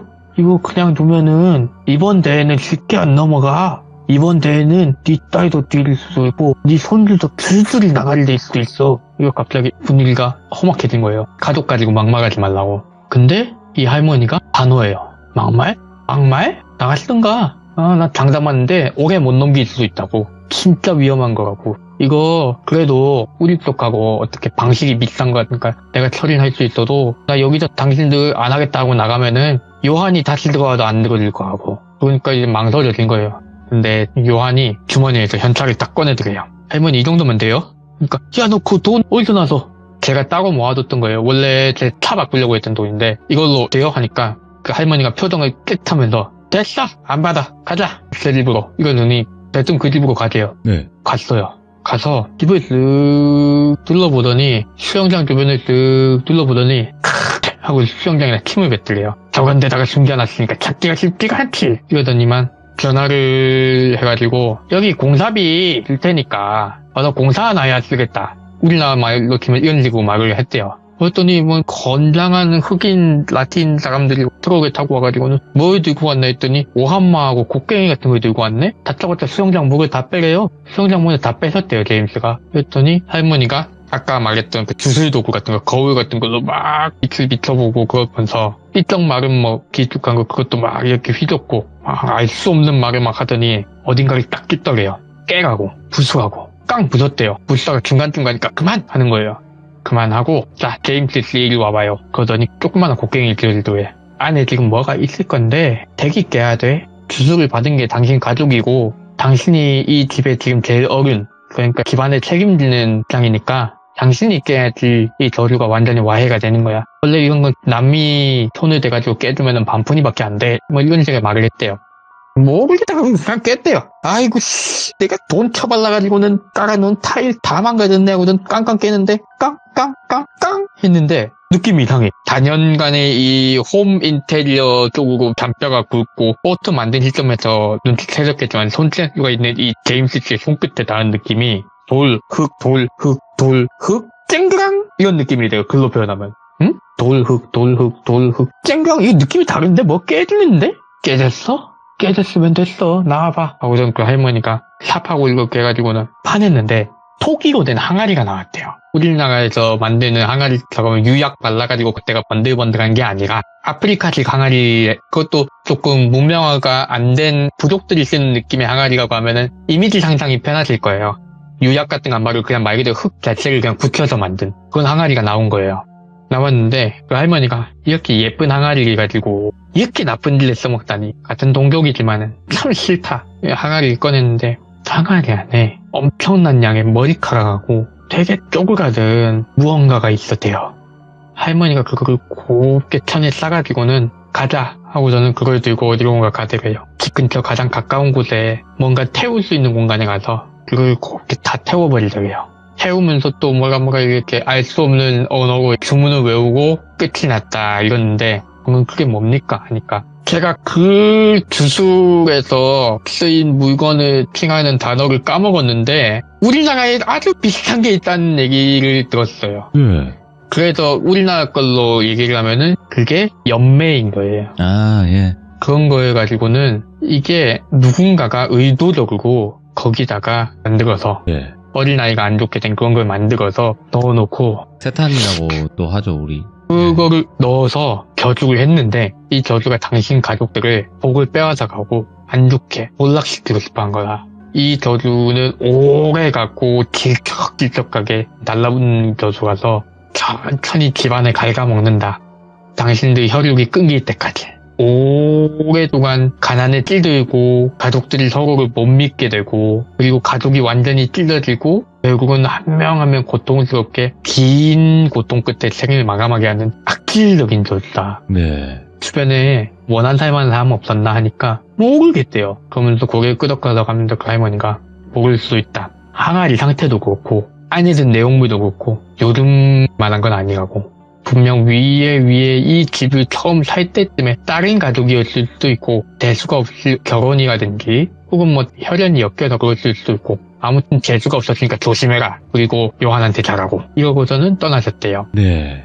제임스 씨는 그 뒤로 대부분의 시간을 좋게 보냈대요. 좋게 보냈다는 의미가 정말 집안이 좋아진 거예요. 딸과 사위의 사업이 잘 되고 본인이 연금도 쪼개놓은 거 뭐 이런 걸로 투자한 주식이 잘 돼가지고 말년에 제임스 씨도 돈을 많이 벌고 오. 그러고서는 이 제임스라는 분이 아내분이 건강이 안 좋아졌대요 어느 날. 그래가지고 병원에서 요양을 가고 그때는 뭔가 집안이 좋아지면서 돈이 생겨서 병원에서 요양을 갈 수 있게 됐어요. 네. 병원에서 요양을 가고 아내분이 어느 날 잡고 하시게 돼요.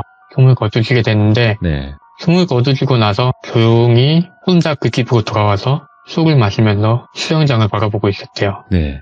근데 수영장 한 귀퉁이의 그림자, 일렁일렁하는 그림자에서 팔 하나가 쑥 올라오더래요.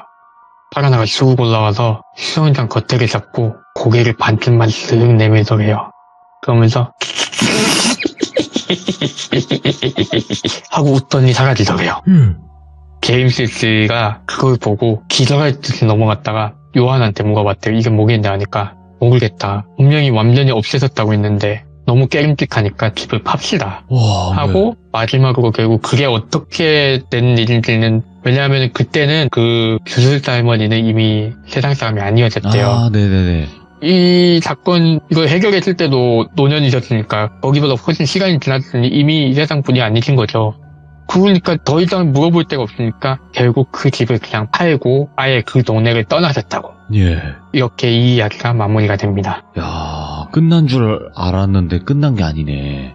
결국은 그게 테마가 된 건지 아닌지도 모르신대요. 예. 이 얘기를 해준 그 같이 게임하던 게임 친구분이 예. 원래 흑인 사회가 생각보다 이렇게 주술 이런 거에 민감하다고 이런 얘기 자주 한다. 뭐 그런 식으로 해서 얘기를 들려주신 거를 제가 가져와 봤습니다. 이게 저주에 관련된 이야기들은 공님께서 굉장히 좀 여러 가지 들려주시긴 했지만 조금 끈질긴 것 같아요. 의미 자체가 저주라는 게. 그런 것 같아요. 네, 왜냐면 쉽게 해결되면 저주가 아니잖아요, 사실상. 그쵸. 네. 아무래도 저는 이 이야기를 처음 들었을 때가 생각이 나는데 네. 처음 들었을 때가 하필 혼자서 편의점 알바하고 있을 때 예. 그때 당시 노트북을 챙겨 다녔거든요. 네네. 노트북으로 그 게임이 좀 온라인 게임 같은 거는 플래시 게임에 가까운 형태여서 네. 외국 사람들도 그렇게 됐다가 거의 야밤에 진짜 큰일 났습니다. 그때. 근데 겁이 없으실 것 같은데, 콩님? 전 정말 완벽한 쫄보 그 자체거든요. 아, 그래요? 근데 저희 방송을 또 어떻게 알게 되셔가지고. 너무너무 감사드리고, 콩님 오늘 이야기도 너무 잘 들었습니다. 감사합니다. 네, 감사합니다. 네. 좋은 밤 되세요. 고맙습니다. 자, 이번 이야기는 시청자 콩님께서 찾아오셨습니다. 오늘 콩님이 해주실 이야기 바로 만나보도록 할게요. 여보세요. 콩님 안녕하세요. 안녕하세요. 네, 아이고 늦은 밤까지 기다려주시느라고 정말 고생 많으셨습니다. 저도 이야기 듣고 있었습니다. 아이고 어쩌다 보니 오늘은 일본 쪽이 아니라 중국 이야기가 될 것 같아요. 네, 네. 그쪽 이야기로 해보려고요. 근데 키무라 선생님께서 겪으신 중국 이야기인가요? 키무라 선생님께서 겪으신 이야기입니다. 그렇죠. 네, 알겠습니다. 그럼 바로 출발을 해보도록 할게요. 렛츠가! 콩입니다. 콩이죠.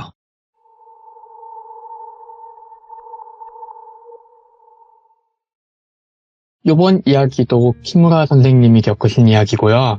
키무라 선생님이 영매사 일을 하시면서 본인 능력으로 해결 안 되는 일을 다른 분한테 요청하기도 하다 보니까 인맥풀이 굉장히 넓으신 거죠. 중국에 사는 어느 어르신께서 이분이 무슨 제사를 지내야 된다. 근데 올해는 어쩌다 보니까 도와줄 사람이 별로 없는데 내가 그 자네 여름 휴가처럼 지원을 싹 해줄게. 그거 제사 한 번만 빨리 도와주고 올해 여름에는 중국에서 한번 휴가 보내볼래? 이렇게 제안을 주셨대요. 키무라 선생님이 비교적 젊으실 적의 이야기예요, 이거는. 그러니까 지금으로부터는 한 몇십 년 전인 거죠. 네.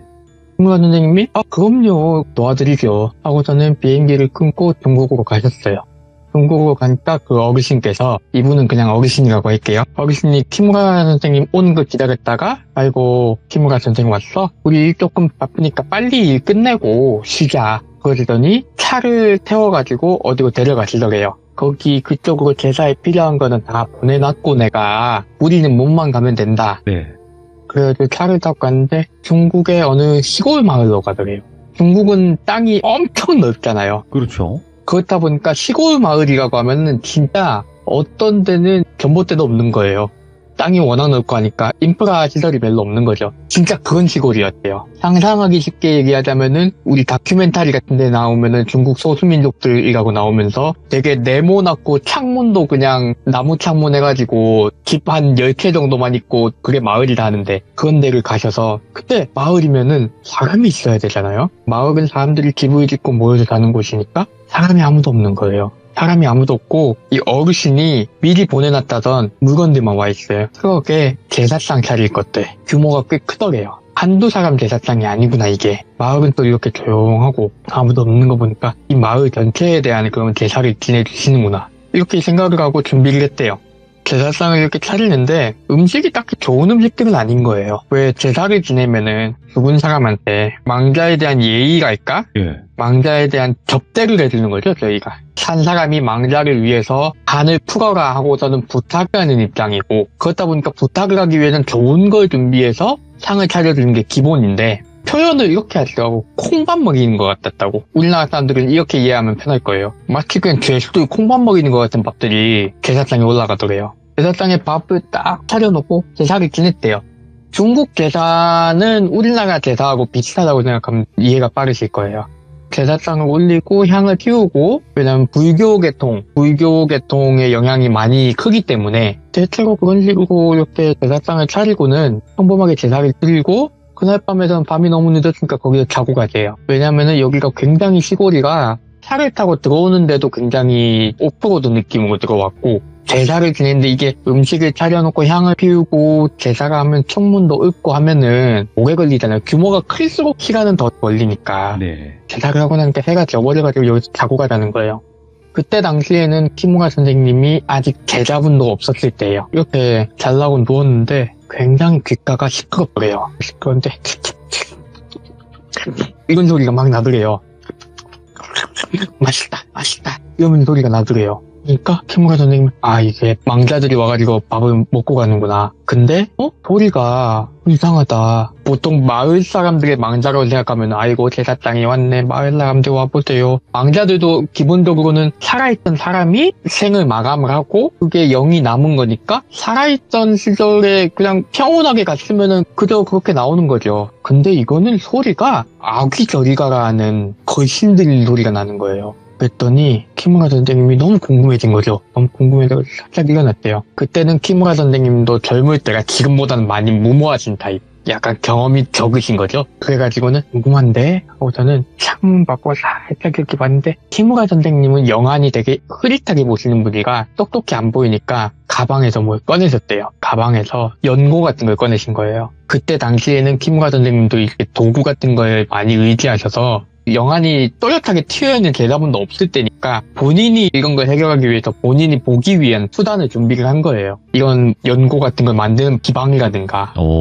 이런 거를 챙겨가지고 혼자서 처리할 때 쓸 수 있게 그걸 눈에 바르신 거죠. 눈꺼풀에. 그래가지고는 손눈을 살짝 뜨고 봤대요. 근데 제사상 주변으로 삐쩍 마른 사람들이 그 사람인지도 사실 구분이 잘 안 됐대요. 되게 삐쩍 마른 사람들이 네 발로 기어와가지고는 제사상 위에 기어 올라가고 제사상 밑에 떨어진 거 주워 먹고 하면서 이게 밥을 준다더니 그냥 제사상이 아니라 시아귀를 하나 보다. 시아귀라고 해가지고 불교 행사 중에서 아귀들한테 밥을 주는 행사가 있어요. 아귀들한테 먹을 것을 베풀어서 고통을 덜어주는 그런 게 있는데 그런 건가? 그냥 제사가 아니었나? 그렇게 생각하는데 뒤에서 조용히 누가 오는 게 느껴졌대요.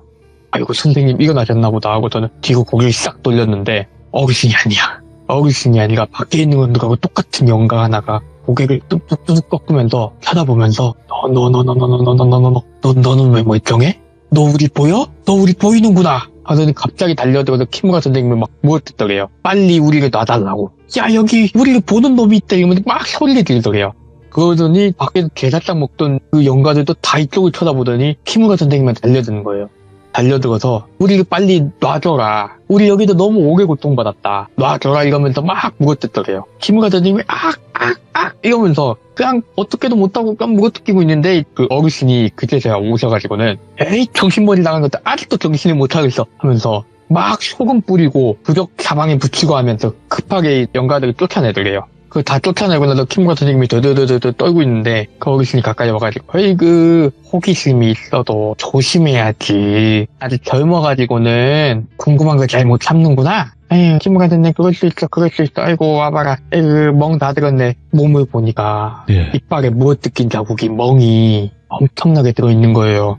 키무라 선생님이 놀래가지고 저기다 뭡니까? 그냥 제사가 아니었습니까? 아이고 그래도 밤 늦게는 얘기하지 말고 낮에 되면 내가 어찌 된 일을 가르쳐줄게. 그리고 온 김에 이렇게 된 거 그러면은 키무라 선생 좋은 경험 하나 하고 가자. 어디 가도 함부로 못할 경험인데 우리 같은 사람들한테 큰 도움이 되는 경험이다. 뭐 기연이라고 생각하고 가보자. 하고 저는 그날은 어떻게 꾸역꾸역 잠을 주무시고 아침 일찍 준비를 해서 차에 타는 게 아니라 마을 뒤로 산을 올라가더래요. 산을 올라가면서 얘기를 하시는 거예요. 마을이 원래 좀 그렇게까지 폐허가 될 만한 마을은 아니었다. 근처에서 사람들 농사도 짓는 데도 있었고 사람도 꽤 많이 모여 살았는데 저 마을에 그 부인이 하나가 있었는데 이 부인이 외지에서 결혼을 해가지고 이리로 들어왔다.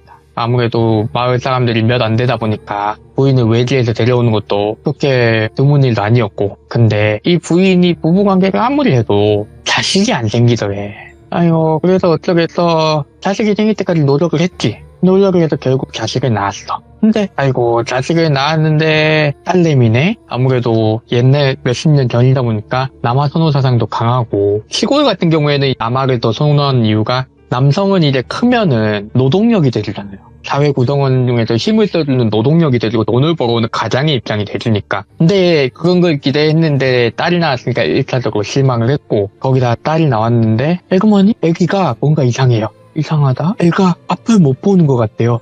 애기가 선천적으로 눈이 안 보이는 거예요. 그래가지고는 집안에서 난리가 났대요. 며느리라고 데려온 게 자식도 제대로 된 자식을 못 낳고 남편도 누가 이런 거 낳으겠냐고 이렇게 막 가다가 어느 날 자고 일어났는데 애가 없어졌더래요. 애가 없어져가지고는 막 찾으러 다녔대요. 여기다가 막 찾으러 다녔는데 결국 못 찾으니까 울면서 집으로 돌아온 거죠. 몇 날 며칠 울고만 있었대요. 집안일은 안 하고. 그러니까 막 남편이 두들겨 패고 또 시부모가 두들겨 패고 이럴 거면 나가라고 하고 그렇게 거짓골을 낸 거예요. 그래가지고 집안에서는 다른 여자를 들이내 만회하고 있고 근데 이 여자분이 반쯤 폐인이 돼가지고 돌아다니다가 어느 날 밤에 남편이 술 마시는 자리에 떠드는 걸 들은 거예요. 그거 어차피 밥만 툭 낼 거 여기 어디다가 묻어두고 왔다고. 그러니까 이 여자가 눈이 돌아가가지고 그때부터 온 산을 들이면서 파고 다녔대요. 온 산을 들이면서 내 딸 하면서 아가야 어딨니 하면서 막 산을 다 파헤치고 다녔대요. 그랬더니 마을에서 미친 여자가 나왔다고. 그런데 이 여자가 막 파고 다니다가 어느 날 갑자기 남편한테 와가지고 우리 딸 키울 수 있어요 하면서 우리 딸 잘 키울 수 있어요 하면서 그때는 사람이 너무 피폐해져서 말도 어눌하게 하더래요. 우리 딸 키울 수 있어 괜찮아 이러면서 오더래요. 그러니까 찾으러 가자고. 아니 옆에 내가 뭔 소리 하고 탁 쳤는데 톡톡톡톡 뭐가 떨어지더래요. 반짝반짝거리는 옥이 떨어지더래요. 이게 옥이라고 하면은 중국 사람들은 옥 진짜 좋아하거든요. 뭐 청옥, 백옥 할 거 없이 깨끗하고 좋은 옥은 그것만으로도 돈을 엄청 쳐줘요. 꽤 알맹이가 큰 옥 원석이 떨어지는 거예요.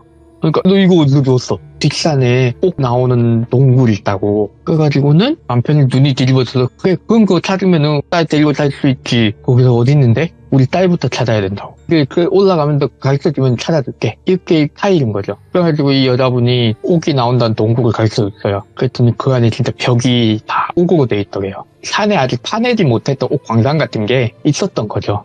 보통 사람들은 그렇게까지 깊이 들어가서 산사를 뒤질 생각은 안 했던 거고. 그래가지고는 이 남자가 눈 뒤집어져도 사람들하고 같이 옥을 캐기 시작한 거예요. 근데 찾아달라는 딸은 안 찾아주니까 이 여자가 한참 달라붙었을 거 아니에요. 우리 딸 찾아준다며 했는데 에이 뒤진 거 내가 어떻게 알아 하고 좀 쳐냈대요. 이 여자가 한참을 찾다가 어느 날부터 안 나오는 거예요. 마을에 사라졌대요. 근데 사람들이 신경을 안 썼대요. 왜냐면 정신 나간 여자 하나 없어졌으니까 차라리 잘 됐다고 혼송은 하는데 이때 이 어르신이 이 마을에 제사를 지내주고 온 거예요. 네. 그러니까 이제 옥 광산 같은 게 생겼으니까 중국 사람들 같은 경우에는 미신 되게 좋아해요. 그 사람들. 미신이라기보다는 토착신앙이죠. 민간신앙. 단순한 미신으로 취급하는 게 아니라 종교의 일종인데 그 제사를 올려달라고 왔는데 어르신이 와서 보니까 저거 팔라고? 광산하려고? 저 광산까지 난 이거 우리가 돌이나 좀 캐가지고 한몫 그냥 잡아보려는 거죠. 이러니까 어르신이 고개를 레를 저었대요. 그때. 니들 저거 파면 안 될 것 같은데? 어르신 무슨 얘기세요? 느낌 되게 안 좋다야. 저거 파지 마. 무슨 일 있었어? 아니 아무 일도 없었어. 우리 아무 일도 없었고. 저거 진짜 파면 안 돼요? 나 저거 팔 것 같으면 제사 안 지내줄란다. 그러면 저희도 안 팔게요 하고 갔대요. 한참 신경이 쓰이더래요 그게. 그래가지고는 제사를 안 지내주고 어르신이 왔으니까 신경을 끈 거죠. 신경 쓰이면서도 신경을 끈 거예요. 괜히 그런데다 신경 쓰면 내 할 일도 못한다고. 어느 날 그 마을에 대한 소문을 들은 거예요. 마을 사람들이 전부 다 지금 알고 있다고. 신경 쓰지 말아야지 이랬는데 관계가 아예 없는 것도 아니고 찜찜한 것도 있고 해서 찾아갔대요. 찾아갔더니 마을 사람들이 죄다 쿡쿡거리면서 입에다 피를 토해가면서 그 옥을 캐니 뭐니가 문제가 아니라 한 사람도 멀쩡한 사람이 없는 거예요. 이게 무슨 어떻게 된 일인가 하니까 옥을 캐기 시작하고부터 얼마 안 돼서 제사도 안 올리고 옥을 캐기 시작했는데 한참 처음엔 좋았대요. 어느 정도 그 옥을 캐고 원석을 받고 내다 팔고 그렇게 도명이 쪼개가면서 좋은 옥 나쁜 옥 가려가면서 뭐 그렇게 팔고 했는데 예. 한 사람 한 사람씩 지킴 가는데 피가 나오더래요. 이게 광산일 가면 원래 근데 그건 폐병 환자가 많이 늘어나니까 예. 그건 건갑다 했는데 안 들어가는 사람들도 그러는 거예요. 그래가지고는 마을 사람들이 하나 둘씩 누구를 부르러 가려고 했는데 누구 부르러 나가면은 사고가 나고 의사를 불러도 맨날 똑같은 말 하는 거죠. 광산 같은 거 함부로 개발하다가 이렇게 진폐증 걸린다. 그 가구 들이마셔서 그렇다. 피를 토하고 그러니까. 근데 이렇게 되다 보니까 의사는 데려와도 똑같은 말만 하지. 의사를 데리고 오는 사람은 한둘 뿐이고 나가는 사람 사고 나가지고는 빈손으로 돌아오기 일쑤고. 이러니까 사람들이 죄다 병이 나가지고 이제는 마을이 안 돌아가는 거예요. 이거 뭐 있다 해가지고 이 어르신이 장비를 챙겨가지고 그 광산으로 갔대요. 근데 생각보다 깨끗한 광산인 거예요. 사실 광산이라고 얘기를 하고 있지만 설명과 이해를 위해서 광산이라고 하는 거지 그냥 동굴에 약간 그 옥맥이 살짝 묻혀있는 한 1, 2년 각 잡고 캐면은 다 떨어질? 그런 거여가지고 뭐 흙도 이렇게 날리는 흙이 아니라 딱히 그렇게 병이 크게 퍼질 게 아닌 것 같은데? 예. 하고 나왔대요. 나왔는데 뒤가 싸한 느낌이 들어서 뒤를 딱 돌아봤대요. 뒤가 싸한 느낌이 동굴에서 오는 게 아닌 것 같은 거예요. 이 싸한 느낌이 어디서 오는 걸까? 이 싸한 느낌이 그냥 싸한 게 아닌데 원귀가 있는 것 같다. 생각을 해가지고는 한 손에 부적하고 소금을 같이 쥐고 입에는 그 풀 같은 걸 물고 이분이 그 영을 좀 또렷하게 말을 걸 수 있는 분이라 영감이 강한 분이라서 그런 준비를 하신 거예요. 준비를 하고서는 혹시 모르니까 산에 더 올라갔대요. 좀 들어갔는데 웬 나무가 있더래요. 커다란 나무가. 나무를 보자마자 휙 놀랄 수밖에 없었대요. 나무 밑에 웬 영가 하나가 뿌리에다가 자기 팔을 박아놓고서는 하늘을 향해서 무릎을 꿇고 고래고래 소리를 지르더래요. 예. 고래고래 소리를 지르면서 그냥 포기하라고 여기서 이제 발 빼라고 내용이 그랬대요. 욕을 엄청나게 섞어서 얘기를 했지만은 줄이면은 그만 이 땅에 대한 뭔가를 포기를 하고 예. 떠나가고 이 나무에다 손을 받고 그렇게 소리를 막 지르고 있더래요. 그래가지고는 저거 위험한 거다. 거기 일단 물러났대요. 물러나서 그 마을에 일단 나와서 다른 사람들한테 막 연락을 하니까 어떤 분이 이분 도사래요. 다른 도사분이 그 말을 딱 듣고서는 가보자. 내가 가보자. 내가 가보자고서는 그 끌고 가서 그때쯤 가니까 마을 사람들이 거의 반은 죽었대요. 이미 반 정도는 망자가 돼버린 거예요. 그래가지고는 그 산에 다시 올라간 거예요. 산을 올라갔는데 이 마을 사람들이 뒤를 따라왔나 봐요. 자기 마을을 이기니까 헤어내지 못하고 데리고 올라갔는데 이 도사님이 거기 보자마자 아이고 큰일 날 일이래. 뭐길래 큰일 날 일이냐 하니까 저 영가 저거 지금 여기 토지 이 산신을 지금 묻고 있다고. 그러니까 산신의 맥에다가 맥을 뭉쳐주고서는 여기 이 산을 포기하고 떠나라고 지금 소리를 지르고 있다고. 그러니까 이거 어떻게든 제사를 지내야 된다. 넋을 달래야 된다. 이래가지고는 산 밑에서부터 먹을 거하고 막 바리바리 준비를 해가지고 마을 사람들한테 있는 거 없는 거 다 내놔가 해가지고는 제사를 올리려고 준비를 했대요. 제사를 올리려고 제사를 하는데 아니나 다를까 제사를 한 도중에 이 정신이 나가버렸던 부인의 그 남편 일가가 와가지고는 그 귀신이란 게 맞죠? 이러면서 막 제사상을 회방을 놓더래요. 뭘 잘한 게 있다고 저런 제사상까지 차려주냐. 퇴마해라 퇴마 이러고 해악기를 한 거예요. 해악기를 하는데 제사상이 딱 엎어지니까 이거는 나중에 그 도사님이 어르신한테 얘기를 해준 건데 제사상이 딱 엎어지는 순간 그 나무가 가지고 있던 연기가 바람에 흩어지더라. 산을 포기하더라. 아무리 봐도 천륜을 어긴 것들이라 생각했는지 산신이 산을 포기하는데 산을 포기하니까 그 여자가 하늘에다 대고 태산부군님을 부르짖으면서 벌 받을 놈들이 벌을 받지 않고 있으니까 벌을 내려달라고 하늘에다 대고 치성을 올리더라. 근데 이게 치성을 올리고 있으니까 기다렸다는 듯이 밑에서 너무 무서운 기운이 올라와서 내가 고개를 못 들겠다. 고개를 못 들겠어가지고 거울을 비춰봤다 내가. 이게 절을 가려고 납작 엎드려서 절을 가면은 사람이 무릎을 꿇고 손을 이렇게 하고 고개를 쳐박고 있잖아요. 그 상태에서 진짜 그 어정쩡한 자세 엉덩이만 살짝 들어가지고는 품에 있던 거울을 가지고 엉덩이하고 다리 사이를 빼꼼 보신 거예요. 빼꼼 봤는데 차사라고 하죠. 저승사자 지금 오 몰려와가지고는 산 사람들 멱살을 잡고 끌고 가더래요. 산 사람들 멱살을 잡고 끌고 가는 거 보고서는 답도 없겠구나 이거. 이거는 내가 어떻게 할 수 있는 게 아니고 이미 본인들 명술이 저기 명부에 넘어갔구나. 살생부에. 이거는 되게 구제할 방법이 없다. 그래가지고는 어르신한테 왕씨 포기하고 그냥 내려갑시다. 그 왕씨하고 포기하고 내려가랬대요.